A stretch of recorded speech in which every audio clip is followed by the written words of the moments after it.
JM Analysis, un autre regard.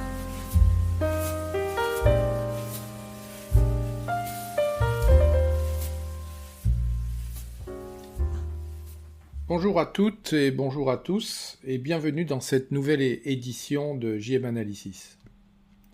Aujourd'hui, j'aimerais rendre hommage à un peuple qui a totalement disparu, à savoir les Taïnos de l'île de Haïti et Saint-Domingue.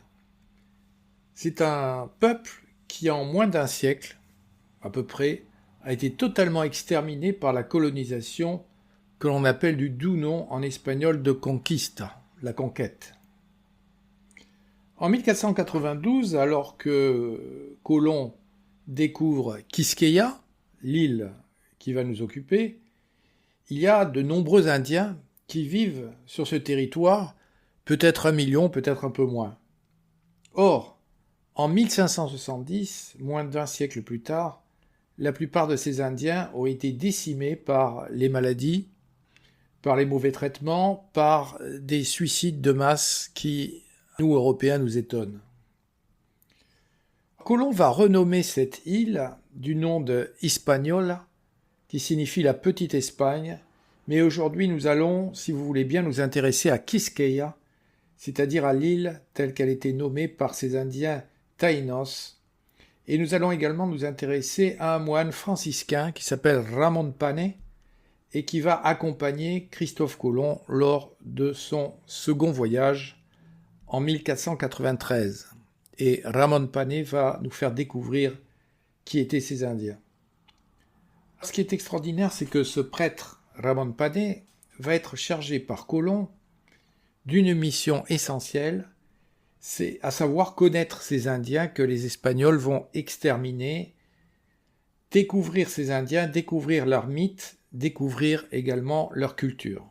Et pour cela, Ramon Panay va se transformer littéralement en ethnologue, plus exactement en ethnographe. Qu'est-ce qu'un ethnographe ? C'est quelqu'un qui recueille des données afin de nous informer des mœurs, des mythes et de la pensée des peuples premiers.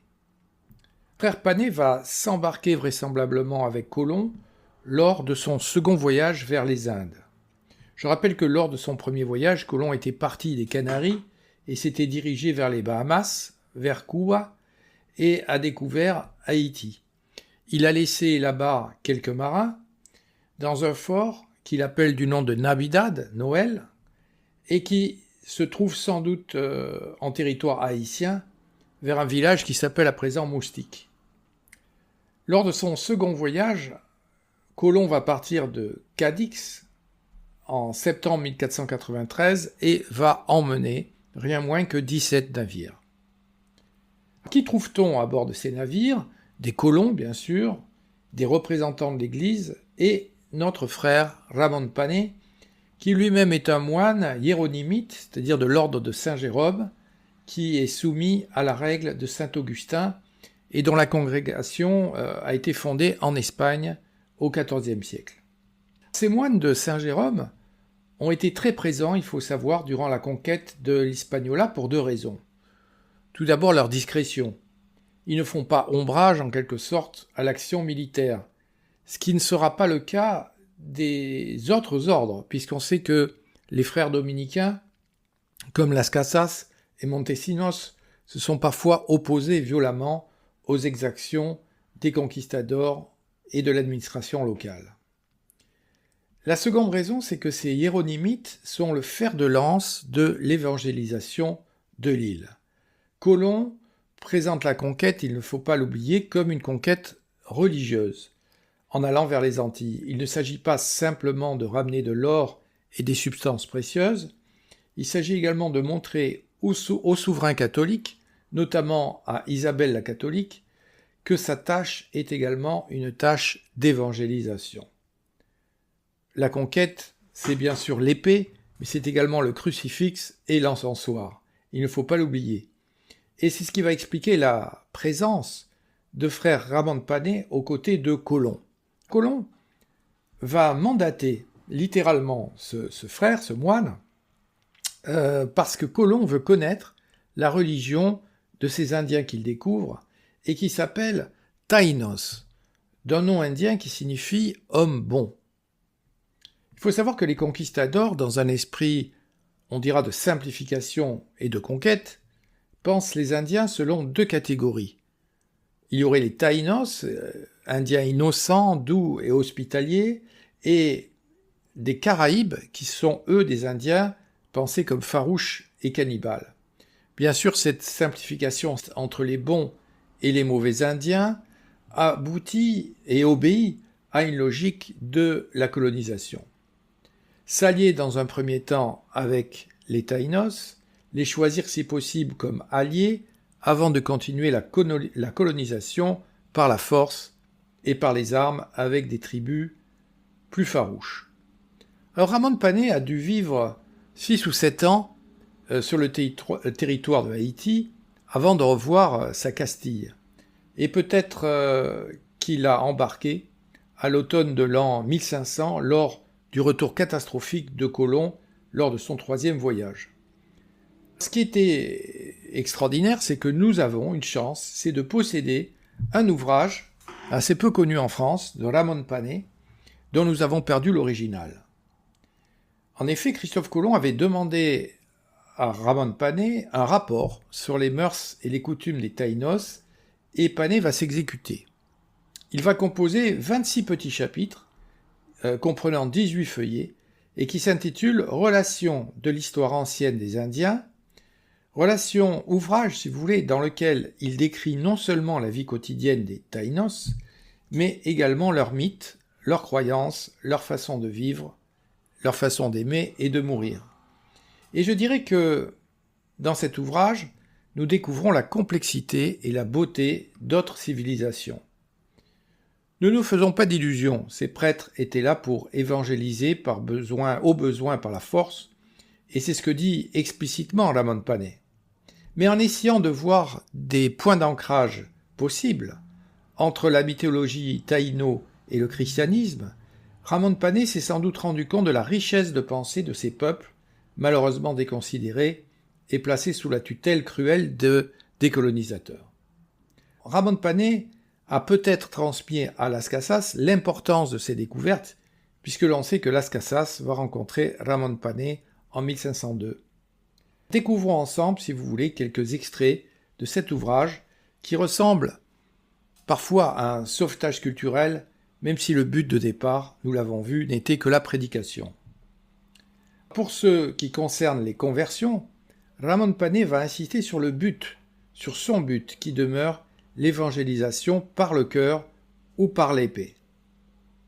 Maintenant, racontons comment les premiers chrétiens furent convertis et reçurent le saint baptême et combien il est nécessaire de faire pour convertir tout le monde au christianisme.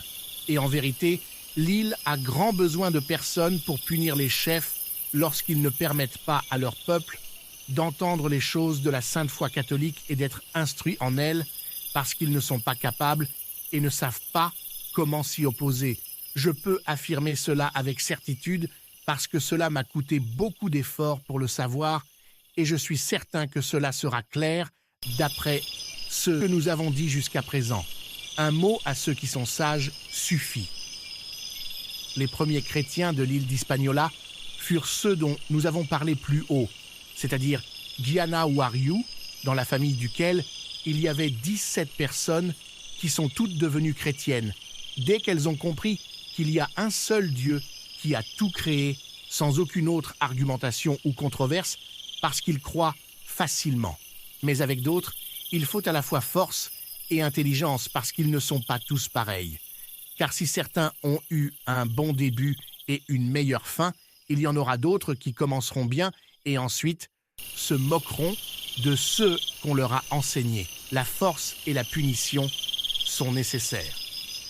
Le premier à recevoir le saint baptême dans l'île d'Hispaniola fut Jean Matthieu, qui fut baptisé le jour de Saint Matthieu, l'évangéliste, et plus tard toute sa famille. Il y a eu de nombreux chrétiens, et il y en aurait davantage s'il y avait eu quelqu'un pour les enseigner et les instruire dans la sainte foi catholique, et des gens pour les tenir en respect. On voit donc ici que le frère Ramon Pane n'hésite pas à revendiquer la force lorsque les Indiens deviennent récalcitrants. Certes, leurs mythes fabuleux sont racontés dans la première partie de l'ouvrage, mais aux yeux de notre hiéronymite, les Indiens demeurent in fine des idolâtres. Nous avons ici le même vocabulaire que celui de Marco Polo dans son fameux Devisement du monde. Quelle est la religion de ces Indiens Taïnos? Puisque si on va leur enseigner le christianisme, il faut bien partir de leur propre croyance. Leur religion, c'est ce qu'on appelle du fétichisme, bien sûr. Ils croient dans des esprits qui habitent la forêt et qui ont des pouvoirs surnaturels. Lorsque le vent agite les feuilles de certains arbres, dont l'arbre de Guayacan, le sorcier, à coups de machette, va tailler un objet aux allures parfois effrayantes que les Indiens nomment sémis. Si vous allez dans les musées de Saint-Domingue ou de Haïti, vous verrez ces objets religieux qui possèdent un pouvoir magique. Ces sémis peuvent représenter aussi bien des esprits bénéfiques que des esprits maléfiques. Ils peuvent aussi bien représenter, dans l'esprit de Ramon Pane, le diable ou le bon Dieu, ce qui a dû effrayer sans doute notre prêtre. On en trouve trois formes. Certains sont en bois, taillés, sculptés. D'autres sont créés à partir de bouts d'étoffe. Enfin, il existe des pierres trigonolites en forme triangulaire. Écoutons Ramon Pane.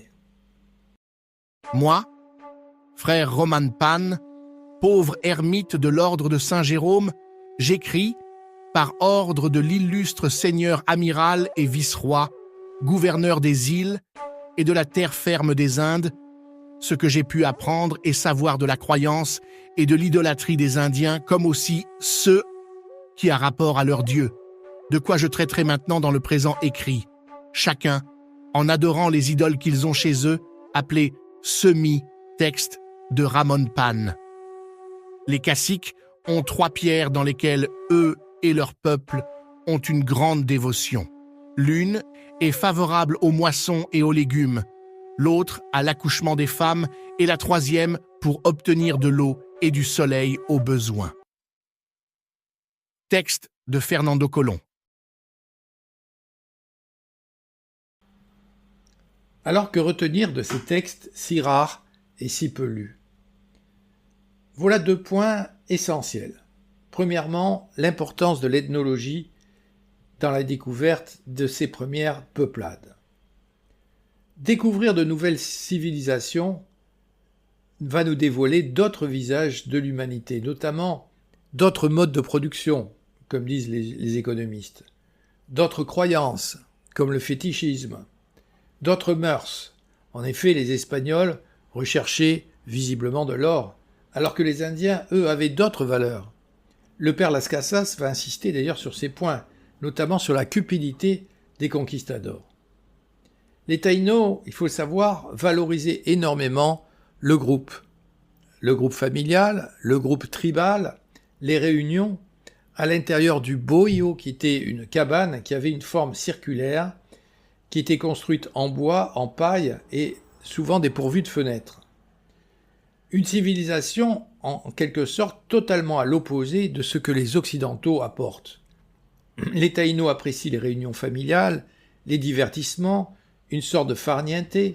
Les Espagnols, eux, vont valoriser l'individualisme, la cupidité et la violence extrême qui finira par l'élimination systématique de tout un peuple.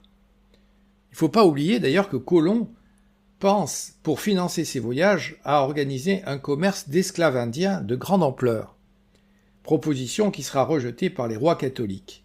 Alors, cette conquête du Nouveau Monde va bien sûr marquer nos propres hommes littéraires, notamment Montaigne, avec ses Indiens Tupinambas, Diderot, avec ses Tahitiens. Ces auteurs se souviendront de la beauté de ce qu'on appelle la diversité culturelle. Cet épisode de la conquête nous montre que les hommes ont tendance à considérer leur propre système de référence, de culture, comme la norme de toute civilisation. Et Montaigne dira « Nous nommons barbare ce qui n'est pas de notre usage ». Or, l'humanisme consiste à dire à l'inverse, comme le poète latin Terence, « Rien de ce qui est humain ne m'est étranger. Humani a me, nil alienum puto » disait Terence. Cette phrase, bien sûr, Ramon Panet devait la connaître et l'appliquer dans ses échanges avec les Indiens. Et il faut savoir que cette phrase de Terence a profondément marqué l'ethnologue Claude Lévi-Strauss, qui est le père, vous savez, de l'ethnologie contemporaine.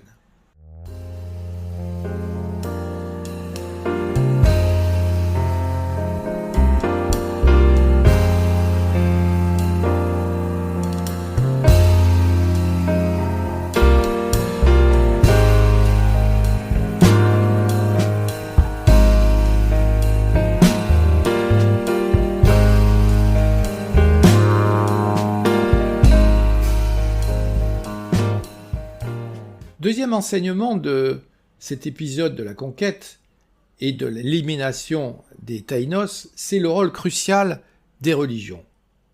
En effet, l'histoire, et plus précisément l'histoire des Antilles, montre que la manière dont les hommes organisent leurs croyances n'est pas uniforme. Nous avons tendance, souvent, philosophiquement, à encenser la religion ou à la condamner totalement. Or, l'étude de l'histoire nous montre que les religions sont la plupart du temps sujettes à interprétation. Elles n'ont pas de destin comme on pourrait le penser, tout tracé. Elles n'ont pas de message unique. C'est ce que nous apprend l'histoire. Elles ne sont, ces religions, que ce que les hommes en font, et non pas nécessairement ce que les textes en disent ou sous-entendent. Prenons l'exemple de la conquête.